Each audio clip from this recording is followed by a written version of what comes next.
ଆମେ ଯେତେବେଳେ ଚଢେଇ କିଣିଥାଉ ଆମେ ପ୍ରଥମତଃ ମେଲ୍ ଫିମେଲ୍ ଦେଖିକି କିଣିଥାଉ। ଆମ ମନରେ ଗୋଟେ ଆଶା ଥାଏ ଯେ ଏଇ ଚଢେଇ ପେୟାରଟା ଯାଇକି ଆମ ଘରେ ଅଣ୍ଡା ଦେଇକି ଛୁଆ କରିବ ବୋଲି। ତେବେ ଆମମାନଙ୍କ ମଧ୍ୟରୁ ଆମେ କେହି କେହି ବ୍ରିଡିଂ ପେୟାର ମଧ୍ୟ କିଣୁଥାଉ। ତେବେ ଏହି ବ୍ରିଡିଂ ପେୟାରଟା ଆମେ ଲୋକାଲ ବ୍ରିଡର ମାନଙ୍କୁ ଦେଖିକି ଆଣିଥାଉ।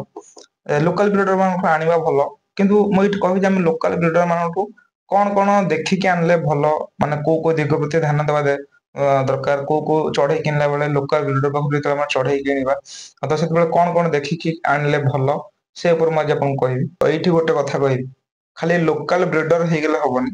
ଆଉ ଲୋକାଲ ବ୍ରିଡର ପାଖରୁ ଆମେ ଫିଜିକାଲି କଣ ଚେକ୍ କରିବା ଦରକାର ସେ ଚଢେଇଟାକୁ, ସେଇଟା ବି ଜାଣିବା ଦରକାର।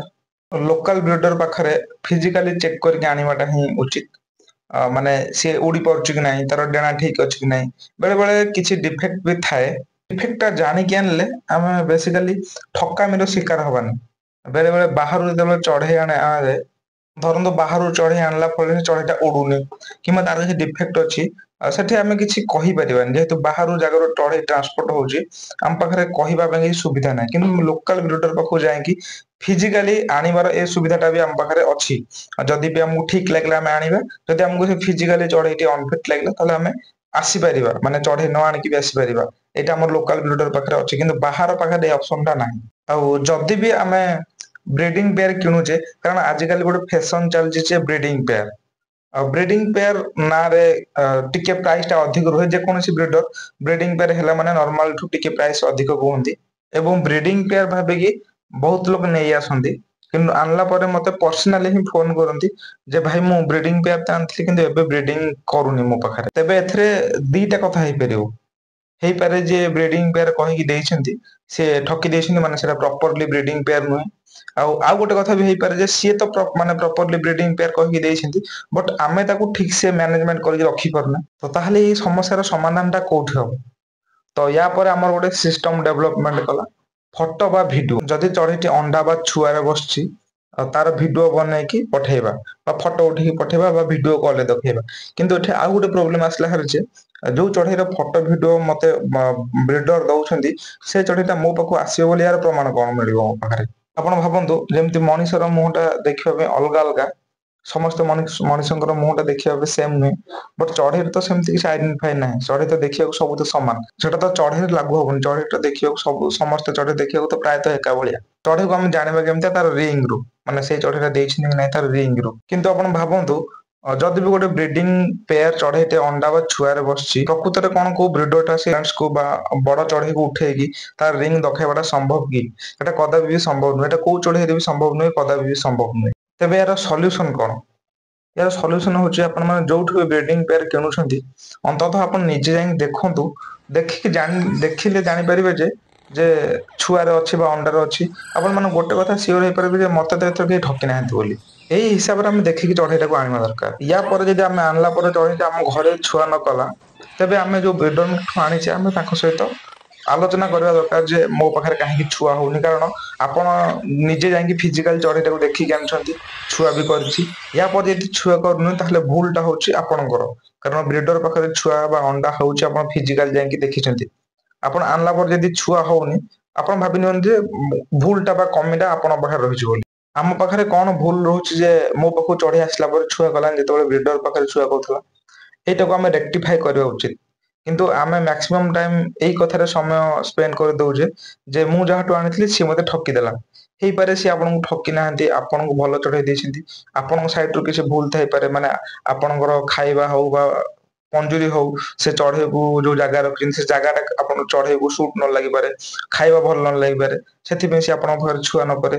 ହେଇପାରେ ଆପଣଙ୍କର କିଛି ଭୁଲ ଥାଇପାରେ। ତ ମୁଁ ଆଜି ଏଇଭଳିଆ ଗୋଟେ ବ୍ରିଡିଂ ବାରକୁ ନେଇକି ଆପଣଙ୍କ ପାଖରେ ସେୟାର କରିବି। ବ୍ରିଡିଂ ର ପ୍ରୋଗ୍ରେସ ଗୋଟେ ଦେଖେଇବି, ସେଇଟା ହଉଛି ହାନ୍ସ ମକାଉ। ତ ମୁଁ ଏଇ ଯୋଉ ହାନ୍ସ ମକାଉ 3 ପେୟାର ଜାନୁଆରୀ 8 ରେ କିଣିଥିଲି, ମାନେ 2025 ଜାନୁଆରୀ 8 ରେ କିଣିଥିଲି। ସେ ଭିଡିଓଟା ଆପଣଙ୍କ ପାଖରେ ସେୟାର କରିଥିଲି ଯେତେବେଳେ ମୁଁ ଚଢେଇ ଆଣିଲି। ସେଗୁଡା ସବୁ ଭିଡିଓ ଗୁଡା ଆପଣଙ୍କ ପାଖରେ ସେୟାର କରିଥିଲି, କହିଥିଲି ବି ଗୋଟେ ବ୍ରିଡିଂ ପେୟାର ବୋଲି। ଆଉ ହାନ୍ସ ମକାଉ ଭିତରେ କିଛି ଇନଫରମେସନ ଅଳ୍ପ ବହୁତ ଆପଣଙ୍କୁ ଦେଇଥିଲି। ମୁଁ ଏଇ ହାନ୍ସ ମକାଉ ଗୁଡାକୁ ଜାନୁଆରୀ ମାସରେ ଆଣିଲି।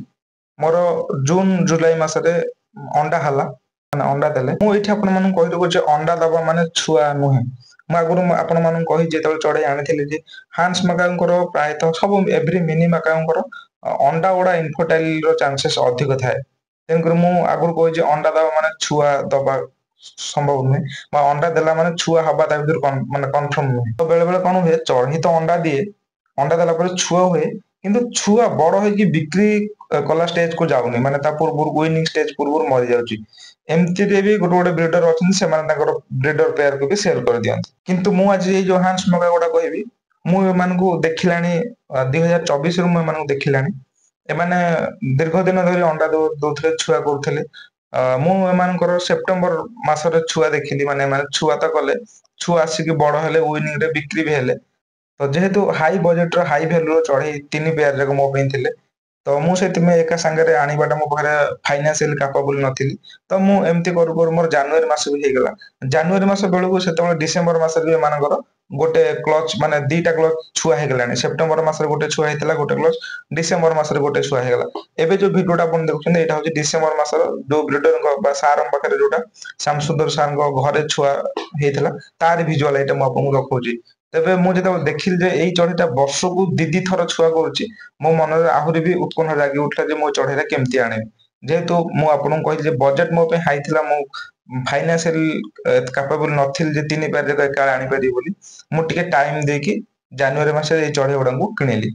ପଇସା ଯେହେତୁ ଟିକେ ଅଧିକ ଥିଲା, ଆଉ ମୁଁ ଫାଇନାନ୍ସିଆଲି କାପାବୁଲ ନଥିଲି, ତେଣୁକରି ଯାହା ହଉ ମତେ ମୋର ଏଇ ଡେରିଟା ବି ମତେ ଟିକେ ଆହୁରି ଗୋଟେ ଏନକରେଜ କଲା ଯେ ସେମାନେ ଯୋଉ ଜାନୁଆରୀ ଡିସେମ୍ବର ମାସରେ ଯୋଉ ଛୁଆ କଲେ, ସେଇ ଡିସେମ୍ବର ମାସର ଛୁଆ ଗୁଡାକୁ ଦେଖିକି ମତେ ଆହୁରି ଏନକରେଜ ଲାଗିଲା ଯେ ଆମ ଓଡିଶାରେ ଜଳବାୟୁରେ ଏମାନେ 2 ଥର ତ ଛୁଆ କଲେ, ମୁଁ ମୋର ନିଜ ଫିଜିକାଲି ଯାଇକି ଦେଖିଲି। ମାନେ ଆକ୍ଚୁଆଲି ଚଢେଇର ତ କିଛି ଡିଫଲ୍ଟ ନାହିଁ। ମୁଁ ଜାନୁଆରୀ ମାସରେ ଆଣିଲା ପରେ ମୁଁ ଆପଣଙ୍କୁ ଭିଡିଓ ଛାଡିଲି।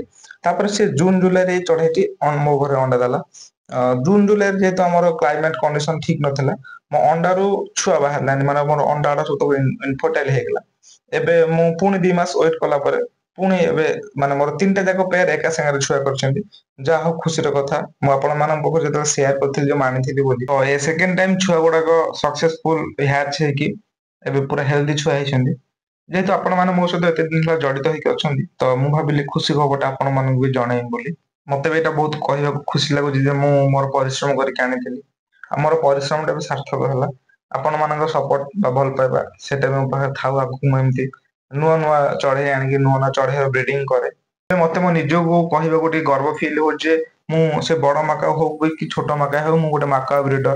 ମୁଁ ମାକାଉ ବ୍ରିଡ କରିଛି, ମୁଁ ମାକାଉକୁ ହ୍ୟାଣ୍ଡ ଫିଡିଂ କରିଛି, ବା ମୁଁ ମାକାଉକୁ ରିୟରିଂ କରିକି ବଡ କରିଛି। ଯାହା ବି ହଉ ମତେ ନିଜକୁ କହିବାକୁ ଗର୍ବ ଫିଲ୍ ହଉଛି ଯେ ମୁଁ ମାନେ ଗୋଟେ ମାକାଉର ବ୍ରିଡିଂ କଲି, ବା ମୁଁ ଗୋଟେ ମାକାଉ ବ୍ରିଡର ହେଇପାରିଲି ବୋଲି।